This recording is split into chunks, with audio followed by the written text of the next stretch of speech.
السلام عليكم ورحمة الله وبركاته. أهلا وسهلا بكم في ديليشس فود. حبايب قلبي، النهاردة عندنا إن شاء الله وصفة جميلة جدا للشعر، مفيدة جدا جدا وخطيرة قوي، وجابت نتائج ملحوظة مع ناس أنا أعرفهم كويس.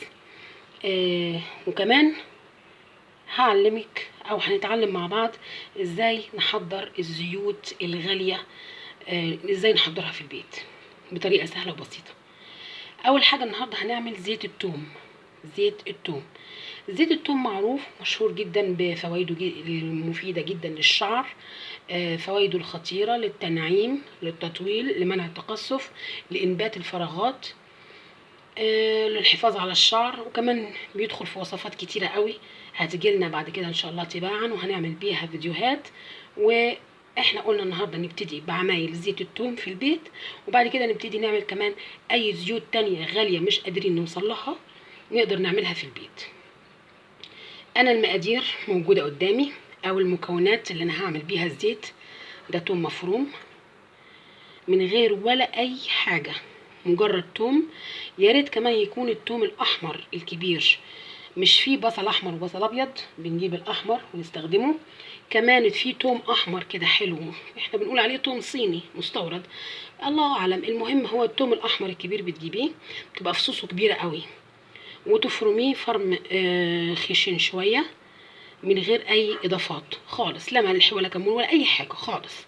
وتجيبي زيت الزيتون البكر، ويا ريت اللي موجود او مكتوب على العبوه ان هو تم عصره على البارد.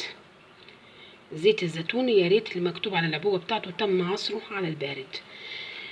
زيت الزيتون ده الجيركن ده مش غالي، ده مجرد 35 جنيه، بس بينفع لانه بيدخل في وصفات كتيره جدا جدا جدا موفره وحلوه. فانا مثلا هدفع مبلغ في حاجه، بس بعد كده هستخدمها في حاجات تانية كتيره خالص هتنفعني. فانا هجيب ادي زيت الزيتون اهو قدامي، وادي التوم، وتعالوا نشوف الوصفه هنعملها ازاي مع بعض ونكونها سوا يعني. تعالوا نشوف مع بعض. هنجيب طاسه اهو زي ما انت شايفه، وهنحطها على النار، تمام، بس تدفى دفوان بسيط، وهننزل بالثوم والزيت. ادي اهو حطيت الزيت، بمجرد ما يدفى دفوان بسيط حطيت فيه الثوم، ريحتهم مع بعض حلوه جدا. هقلبهم تقليبتين 3.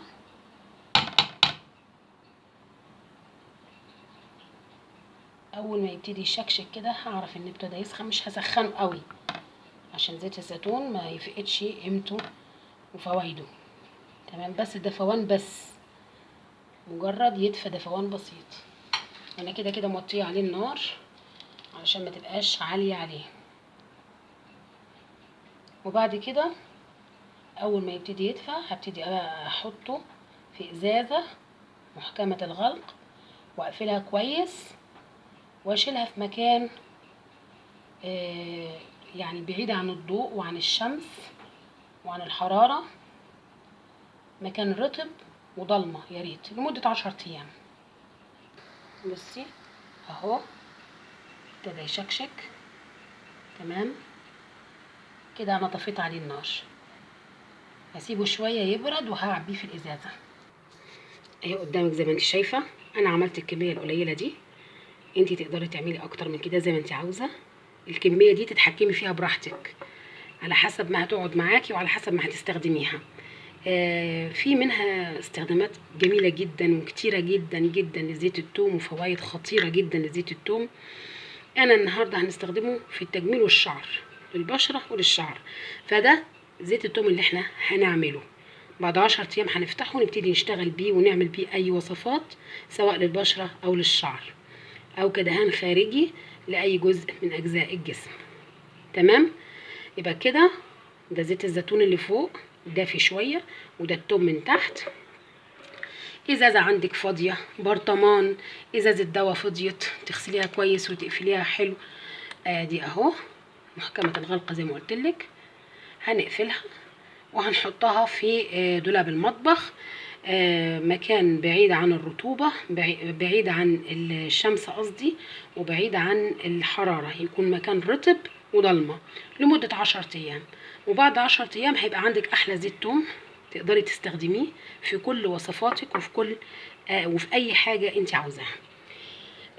ودي الطريقه المثلى زي ما بيقولوا لصناعه الزيوت في البيت. وده اول زيت من الزيوت اللي